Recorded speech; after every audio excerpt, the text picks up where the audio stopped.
জীবনে সফল হতে হলে প্রথমে জানতে হবে বাধা আসবেই। প্রতিটি বাধা একটি নতুন সুযোগ, কিন্তু সেই সুযোগগুলোকে কাজে লাগাতে পারে শুধু সেই ব্যক্তি যে কখনো হাল ছাড়ে না। তুমি যতই নিচে থাকো, মনে রেখো উপরে ওঠার একটাই উপায়, পরিশ্রম।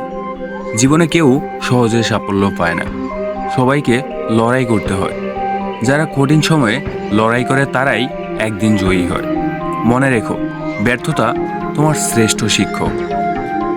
হয়তো তুমি আজ হেরে গেছো, কিন্তু এটাই শেষ নয়। প্রতিটি ব্যর্থতা তোমাকে আরো শক্তিশালী করে। তোমার স্বপ্ন যদি সত্যিই বড় হয়, তাহলে ব্যর্থতা তোমার শেষ নয়, এটি শুধু একটি শেখার অধ্যায়।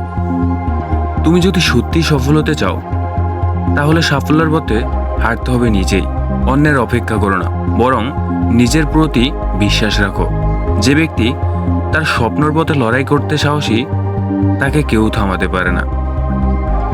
সাফল্য তাদের জন্য যারা কখনো থামে না।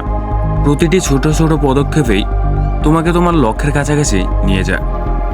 সময় লাগবে হয়তো, অনেক চেষ্টার পর সাফল্য আসবে, কিন্তু একদিন তুমি ঠিকই পৌঁছে যাবে তোমার স্বপ্নের গন্তব্যে।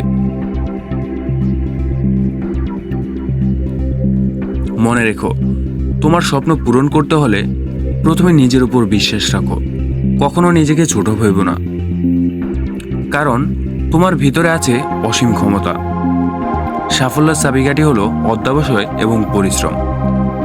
একদিন সে সাফল্য তোমার হাতের মুঠোয় ধরা দেবে। এগিয়ে যাও, থেমো না, স্বপ্ন দেখো, পরিশ্রম করো, সাফল্যকে তোমার কাছে নিয়ে এসো।